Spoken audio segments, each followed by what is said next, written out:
This project is made possible by support from the National Endowment for the Arts, the Missouri Arts Council, and the Kansas City Art Institute.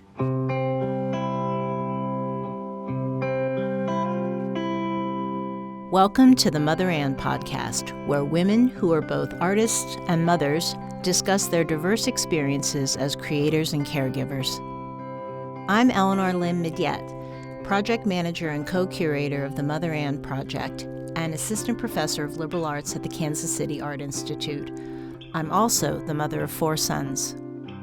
Each episode features discussions with artists and other individuals involved in the Mother Ann exhibition, which runs from September 5th to November 21st, 2025 at the Leedy-Voulkos Art Center in Kansas City, Missouri. The exhibit and the podcast disrupt preconceived notions that parenthood diminishes one's artistic practice and celebrate motherhood as a source of expansive creative potential. A couple of things have gotten really clear for me. One is my interest in creating a landscape where things can thrive, which is very much like being a mom, right? You create an environment where hopefully your child can thrive. So like many gardeners here, I've been very invested in native planting and in taking out the invasives and bringing in the native plants and doing this for about 3 consistent years now. The entire habitat of my yard has changed. In this episode, I speak with artist mother Samantha Krukowski. My name is Samantha Krukowski. I live in Kansas City. I teach painting at the Kansas City Art Institute. I have a pretty distributed practice, so I've done all kinds of things from writing books to making paintings to designing and building buildings. So besides being a practicing artist, I'm a pretty diverse educator. I have degrees in multiple fields. So I have an undergraduate degree in political science and then a professional degree in architecture and then a PhD in art history. So that's already a pretty diverse background. And then I've taught in a lot of different kinds of departments. So I've taught film and video production. I've taught design. I've taught architecture. Now I'm teaching painting. And you're also a mother. I am. So could you talk about your parenting and what stage of parenting you're in? Sure. My daughter is 21, and she was so excited about turning 21 so she could buy me champagne. Wow. That was not what I was thinking about when I was 21. So how has motherhood or being a mother impacted your artistic practice? Or if you could talk a little bit about your artistic practice and then how motherhood fits in with it. So I have spent a lot of time this summer actually trying to figure out what my creative practice is and what it has been, because it doesn't look branded. If you try and look at my work and say, whose is that? I don't know. It could be anybody's. And I've been trying to put some words together about what it is that I'm actually doing. And so I think most of my practice, I have been looking at or for things that aren't really seen for various reasons. Either they are devalued or they're considered waste or refuse in society, or you can't see them easily. So they need some kind of help, some magnification, some machine to see them. Or they require an extreme attentiveness and kind of empathy and time to see them. And I think that encapsulates the set of things I have been looking at and investigating my entire creative life.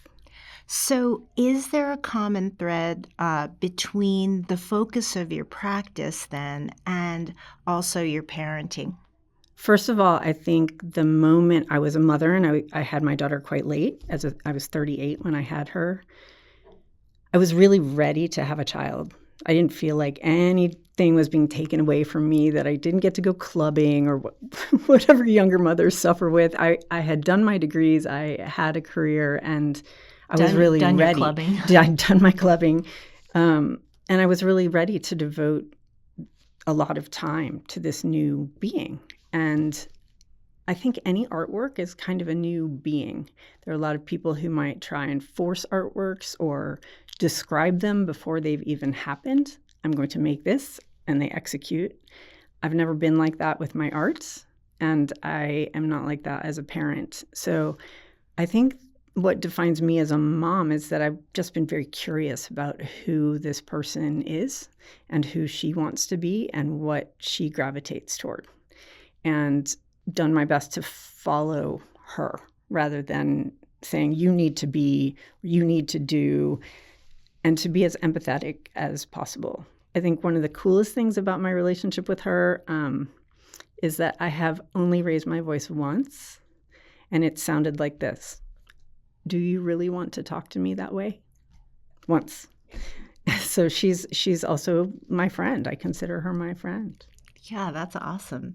So you talked about in your practice making things that may be invisible or devalued and giving them a platform, and how empathy is part of your practice. How does that relate then to your parenting? I think in order to answer that question and think about how the invisible or empathy relates to my work or to my life and how it relates to my parenting, I might need to describe some of the work. Yes, that's okay. I love that. So Perfect. Some of my earlier work was based on imagery that was scientific, so images from electron microscopes. So the kinds of things that I was looking at are not things that we can see with our eye, and they're also very, very small. And so I was interested in bringing them out into much larger scale and creating new ecosystems for them, and presenting them so they were kind of new elements, new beings in the world, giving them color. Electron microscopes don't really add color. So that's one piece of the invisibility spectrum. The other is that, so I was trained as an architect. A number of the buildings that I have owned have been decrepit to start with. And the last one that I owned was in Cincinnati. It really was on its way out. So if somebody hadn't saved it, I think it would have just been taken down. And I really spent an enormous amount of time bringing this thing back to life. And I think that was about seeing its bones, seeing its capacity, disregarding that the whole yard was poison ivy, disregarding the fact that the main beam was totally rotted, and just saying, this is magic. And it is truly one of the things I was most sad to leave when I left Cincinnati and came to Kansas City. And since I've been in Kansas City, a couple of things have gotten really clear for me. One is my interest in creating a landscape where things can thrive, which is very much like being a mom, right? You create an environment where hopefully your child can thrive. So like many gardeners here, I've been very invested in native planting and in taking out the invasives and bringing in the native plants, and doing this for about 3 consistent years now. The entire habitat of my yard has changed. And I'm using apps to actually track what is changing, what kinds of wildlife are there, what different birds are there. So maybe when I moved in, there were 3 birds, 4 birds, cardinal, robin, grackle. Now there are birds I've never heard of. There are all these vireos and warblers, right, and woodpeckers. There was a red-shouldered hawk the other day. It was just so cool. And so the idea that you can do that, right, that you can feed something that much that it gets more life, is something that I definitely have tried to do with my daughter too. And this summer I decided to put a name to all the things that I do and call it the Little Art Farm. So I'm literally growing vegetables that I'm feeding my community. So I'm growing organic produce and feeding my friends and neighbors. I'm feeding the environment and the flora and fauna with all these native plants. And at the same time, feeding my daughter because she's home from college. And has it been a collaborative process? Absolutely. Has she been part of the Little Art Farm and its development? She doesn't like dirt as much as I do. She just doesn't. She likes roses. So I have, given her little rose plots. We talk a lot about the fact that they're pretty. Has she provided inspiration for your practice in ways? Can you talk about that, describe that, how she's provided inspiration? She's very much her own person. This morning she woke up at 4:30 to go ride 4 horses before she went to class. Very unusual 21-year-old. So she really, really inspires me in terms of her dedication. Obviously, she learned it from somebody, so there's that. But she also is very whimsical, and more so than me. She finds humor. She gives things funny little names, like plants funny names, and I don't find out about them until later. Like, oh, have you always been calling that plant that? Yes. So she brings a lot of humor that I might not be bringing to that environment. Yeah. So kind of a little bit of levity and fun and play. Yes. So another aspect of my practice is that my daughter and I work collaboratively to retrain horses. And so we have taken a number of off-the-track thoroughbreds and made them into riding horses. And when she was very young, she showed great affinity for horses. And so I supported that as much as I could. It was an obsession of mine. Horses were always an obsession of mine. So this has been something that's really fantastic to share with my daughter. But I think one of the misconceptions, especially from people who don't know horses very well, is that we horseback ride together. And a lot of what we do is extremely dangerous and really difficult in bringing a horse that's troubled or that doesn't know how to be a riding horse or that has never been outside of a stall more than an hour a day to exercise, to bring that horse into another existence. So did you grow up horseback riding then as a child? And that's something that you've shared then with your daughter? Yes. So how old was she when you started? She started when she was 3. I started when I was 3. My parents were both from immigrant families, and they were first-generation college students.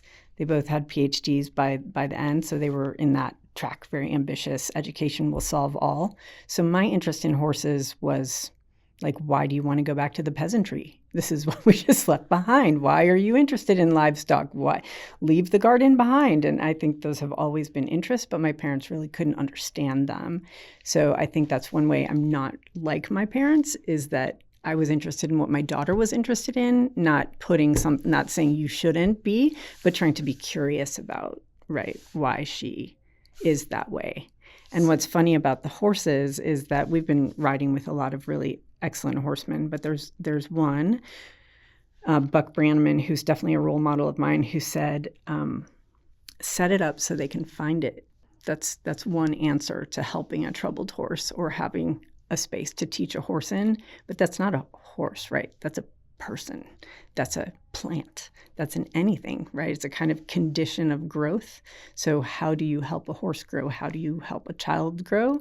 And same thing with putting my daughter on a horse, set it up so she can find it. She didn't want to go to gymnastics. She didn't like dance, right? So I set those up and she didn't want to find anything.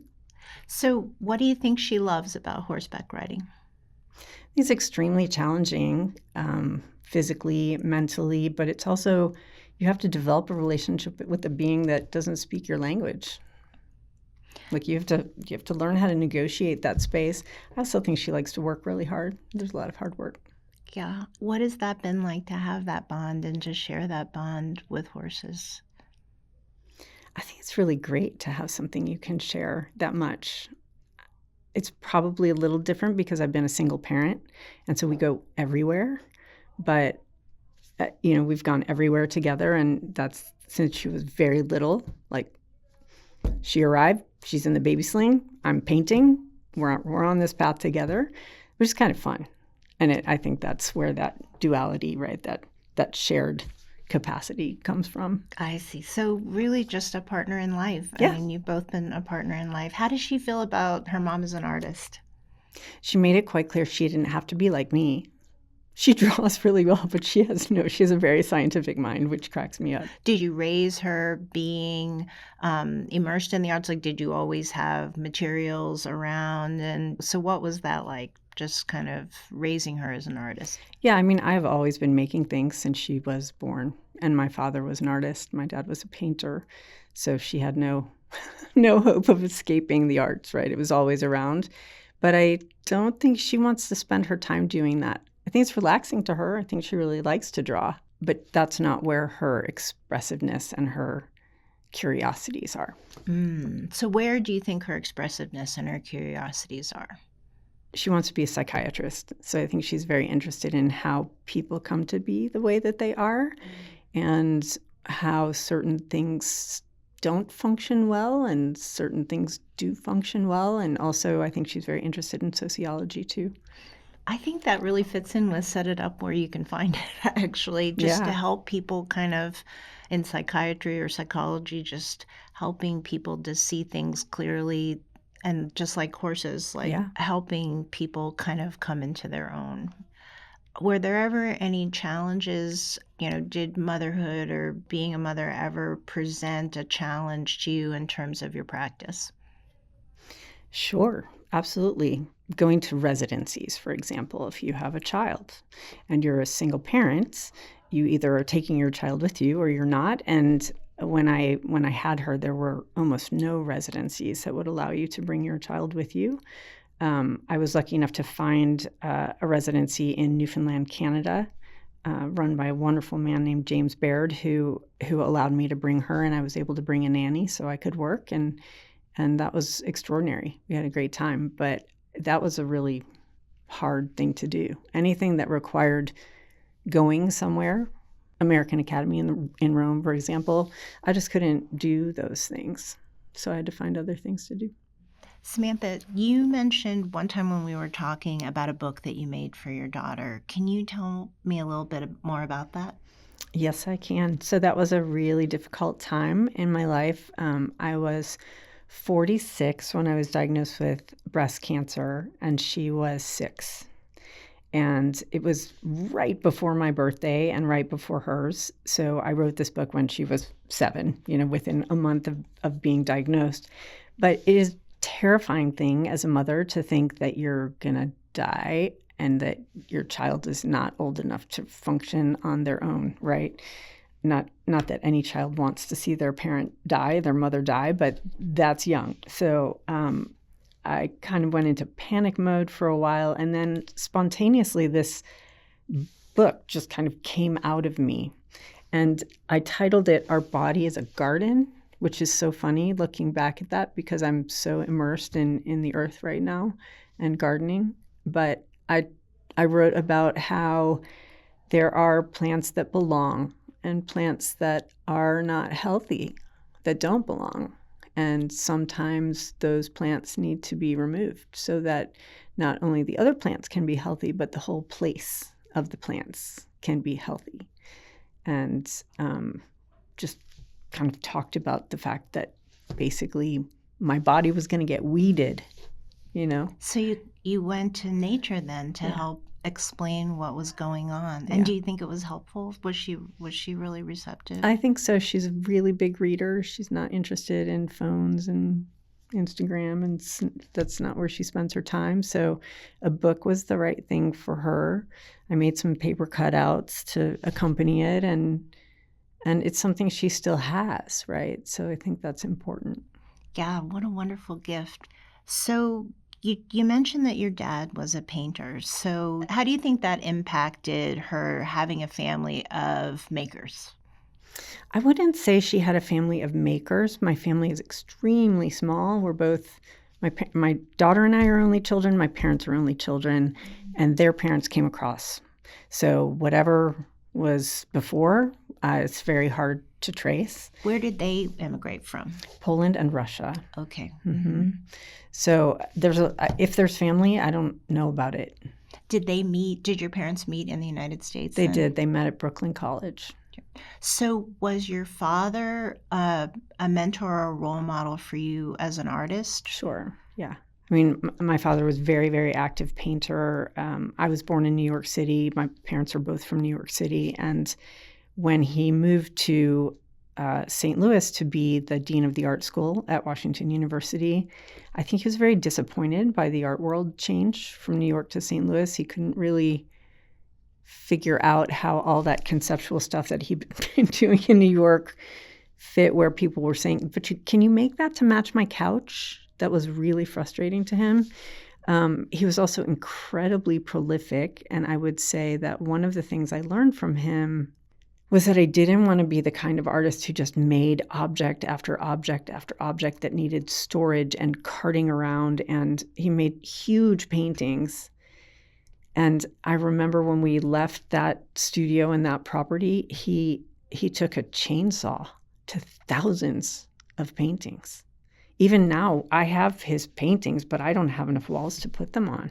And it's a big question, I think, for artists, like, who's going to be responsible for all this stuff you're making? Like, do you think about that, right? Yeah, and yes. I think parents think a lot about what they're doing relative to their children. Like, do they have a will? Do they have an estate plan? What do they want to saddle their children with or not saddle their children with? And my dad said that to me. He's like, I don't want to saddle you with my work.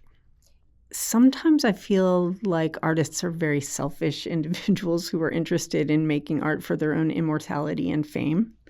And I have never been driven by either of those. I know I'm not immortal, and I know actually no artwork is either. And since everything dies and decays, like, I ask myself a lot, like, how can I be useful as an artist? Like, how can I actually contribute something that makes a change, that changes an attitude or a habitat or just a day, right? Changes something for the positive. So was your mother an artist too? My mother was not an artist. My mom was a biologist. She was a cell biologist, and she worked on bone. Oh, so how did it impact you then to have an artist and a scientist as parents, and how did that impact your development as an artist? I think that it was both fantastic and terrible because it gave me the capacity to do a lot of different things. Like, I have the brain to be a lawyer, right? I have the brain to be an artist. There are a lot of people who are much more left brain or much more right brain, and it's just a very sticky spot when you can apply yourself in multiple ways. I think it's very natural that I gravitated to architecture because it's the absolute linkage between the two. You mentioned earlier about this resistance to just creating, as an artist, creating object after object. And I feel like from what I know about your practice, it is very organic and engaged with the world that we live in. Did you have a role model in your training that impacted your practice, in that way? There are a couple kinds of role models, I would say. There's a whole group of artists who were interested in the relationship between art and life. And I had the great opportunity to study with the performance artist Linda Montano, who did such extraordinary works and really took so many chances to do things that I think most people couldn't even imagine doing, like tying yourself by an 8-foot rope to somebody else for a year. What does that bring up about relationships, right? And who could actually do that? So she is an extraordinary person, and she's a friend of mine, and I actually invited her to come talk to students at KCAI. But the art-life intersection is really important to me because I've been asked so many times, like, where's your studio? And I always think, well, like, why do I need another studio that I have to pay for? I have this house. It's big enough to do all kinds of things, and I need to be next to the plants that are generating, like, they're kind of assets for my work right now. So just the idea that I have to go be in a white-walled box in order to be a productive person has never made sense to me. The other thing I would say is that I'm kind of irreverent, right? Like, I have a poli-sci undergrad degree, and I have a doctorate in art history, and did a professional degree in architecture. And pretty much wherever I've been, people have said, you're not an artist, you're not a designer, you're not. And I'm like, why are you so preoccupied telling me what I'm not? Like, that I don't fit in your categories? I don't even Get labels and categories. I don't care. And my grandmother, my mother's mother, was a really extraordinary woman. She did not go to college. She was very strong. She was she was married into an Orthodox Jewish household, and she was unhappy. And at one point, she left. So she was born in 1905. She took the car and she drove from New York City to California by herself before there was an interstate highway system to see her sister. So radical and a rebel. Radical and a rebel. And my grandmother was also the first female unionized cab driver in New York City. Oh. So that's kind of where I come from, Right. Not being sort of penned into different labels and categories and stuff. So I think that is a really a great asset then as an art educator. So how would you say that your role as a mother impacts your role as art educator? I think as I've gotten older, the value of silence has been really clear, which that silence is also space for somebody to find their way. And I think I mentioned that my daughter is not really interested in social media and she doesn't spend her time there. I think that's because I don't really spend my time there either. And I get a lot of power from being active and being out. I also really think that I gave her the space to be bored, to have to invent her own worlds, and that's made her a more interesting person. And I think that's something that I do with my students, no matter where I'm teaching, is to give them the space to get lost, to get bored, to be confused, and to trust that they're going to find their way through that. There's sometimes a tendency, I think, in parenting to tell, and I just have not operated that way. I might ask questions, but I've never said, this is how you have to do it. Given your varied background, how did you become a professor of painting? So luckily for me, the painting department at Kansas City Art Institute is it's very interdisciplinary space. And I think there are students who are involved in all kinds of investigations. I have a student who's involved in making machines that don't work. I have a student who's involved in still life painting, something a little more traditional. I have a student who is really building stands for objects. And these are all in the painting department. The term expanded painting really encapsulates, or the expanded field of painting really encapsulates the fact that painting as canvas, right, paint on canvas, is a very outdated notion of what painting is. And you can find that also with drawing. Like, people talk about drawing in so many different ways. Drawing with sticks, drawing, jet streams are drawing. My beans are drawing as they grow. So that's really lucky, right, for me to be in a department that has that mentality and that range of students. But I think there are basic creative questions, right, that you can ask any group of students. And if they have certain proclivities, maybe, or certain skills, they may answer more with those interests or abilities. But this coming semester, I'm going to be teaching a class called Exhibition Strategies. Well, that could apply to a set designer, that could apply to a painter, it could apply to somebody who's trying to figure out how to exhibit projection. And I'm really thrilled to see what this is a painting elective, what a really diverse group of students I'm going to have from many, many majors. So that's one of the benefits of the Kansas City Art Institute, too, as students have those kinds of opportunities. Painting is the perfect place for you to land because it is a very non-traditional department and it is very resistant to labels and kind of being boxed in. Yeah. So, set it up where they can find it. That's right. So you talked about moving to Kansas City, and your practice is very invested in the land, earth, nature. What about Kansas City landscape that excites you? Well, the prairie just blew me away. Somehow I lived in Texas for 18 years, and I never went up 35 far enough to hit the Flint Hills.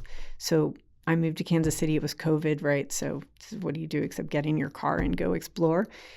And I was like, this is the most alien thing I have ever seen in my life. And I've been really obsessed with the prairie and tried to build a lot of prairie-scape into my my residential lot. But how would you describe the prairie? What are some adjectives that come to mind when you think about when you go to the prairie? The prairie is really breathtaking. I feel like I'm from the East Coast, and so seeing the Flint Hills for the first time was breathtaking. And so, how does that impact you? It has the same infinity of an ocean. Yeah, and it's also the wind. It is relentless.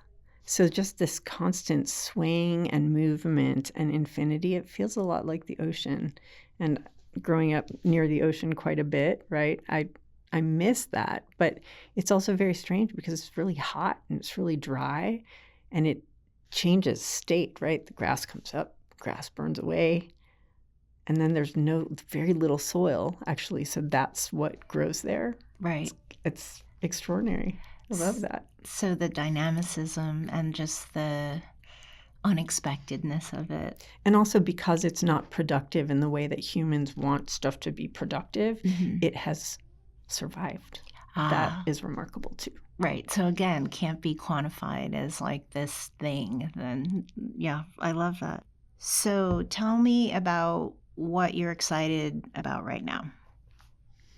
So last summer, I started experimenting with eco-printing, which is using plants to do things on different kinds of media, right? And this relates to all of my work in the sense that I'm looking for what these things can do outside of how we see them. Like, what other lives do they contain? So eco-printing is like collecting the stains or the evidence of these plants' existence beyond the fact that they grew and died. I also think that these eco-prints are, in a way, a kind of journal or a mechanism of keeping time so that the work might be dated summer of 2025, right? Or June of 2025. Like if I print this plant in June this year and it's a very wet summer, and next year it's a very dry summer and I print that plant under the same conditions, will I get the same print, right? How does the land change over time in the context of kind of keeping track of it in terms of eco-printing? So a lot of what I'm doing right now is trying to figure out how to get the plants to produce evidence of being there. And so I'm pounding plants into materials and trying to figure out whether it's important to affix them or not, or whether their decay and flaking is interesting. I am printing onto different materials. I'm also burying different kinds of materials in my yard. So I just finished a series of plates, metal plates that have been buried for 2.5 years under brick, and they oxidized. And so you see these bricklaying patterns. So these are traces of the place that I haven't seen until I wash them off, right? And I think there are a couple buried things. I'm not sure where they are, so I may come upon them later, but really trying to find the traces and stains and evidence of things that are in the environment I'm living in. So really being a record keeper and also kind of being a steward of the earth Very much that so. we live in, rather than this idea of artist as making object after object after object. So we're thrilled to have you participating in the Mother Ann Project. What does it mean to you to be a part of this exhibition and initiative that celebrates artist mothers? I think it's a really wonderful way to join a community of women that I actually don't know very well. Because of the way that I moved to Kansas City, I didn't really meet my colleagues in person until after 2.5 years here. Because you moved during COVID, right? Right. So that was just crazy. And I feel like I'm just starting to get to know where I have landed and who's around and who's a mother, right? So I don't know who's a mother. And I was thrilled to see the women that you've gathered for this exhibition. So just being part of that is really nice. It feels like being a part of Kansas City. But I also think that there are strange things with being a mother artist, which is related to being a woman artist. The things the Guerrilla Girls were talking about, they're still really present, right? Right. These things have not been solved. And so anytime you can bring awareness to the richness of women's practice and to the multivalent aspects of women's productivity, and I'll go ahead and use the word fertility, although you don't have to, have your own biological child to be a mother. You don't need to be a woman to be a mother, right? Really? But I just love the idea that there's a direction saying, look at what they do. Right. The sort of the fecundity in terms of like creativity. Yeah. Of just a group a group of artist mothers. Yeah. Powerful artist mothers. Powerful artist mothers. Yes. It's great to have a community, and it's great to. One of the objectives I think in the project is to sort of facilitate this community and bolster this community. So it's great to have you as part of the project and part of the community. Thanks so much for inviting me. This podcast was produced by Cleo Scroll Productions, with Kara Heitz as the director and Emily Milner as the audio engineer. Music is by Brooke Tooley and the Moon Travelers. The Mother and project team includes Eleanor Lim Midyet, project manager and co-curator, Courtney Wasson, co-curator, Laura Berman, senior consultant, Stephanie Leedy-Voulkos Art Center owner and mother of the Crossroads, Erin Woodworth, Leedy-Voulkos Gallery Manager, and Debbie Barrett-Jones, Leedy-Voulkos Gallery Assistant. An extra thank you to the Kansas City Artists Coalition, Distribution by Air Company, and Hotel Indigo for their support. Don't forget to listen to the other episodes of the Mother and podcast, and also remember to check out the Mother and exhibition, which runs from September 5th to November 21st, 2025 at the Leedy-Voulkos Art Center in Kansas City, Missouri. More information can be found on their website at www.leedy-voulkos.com. That's www.leedy-voulkos.com. Thanks for listening.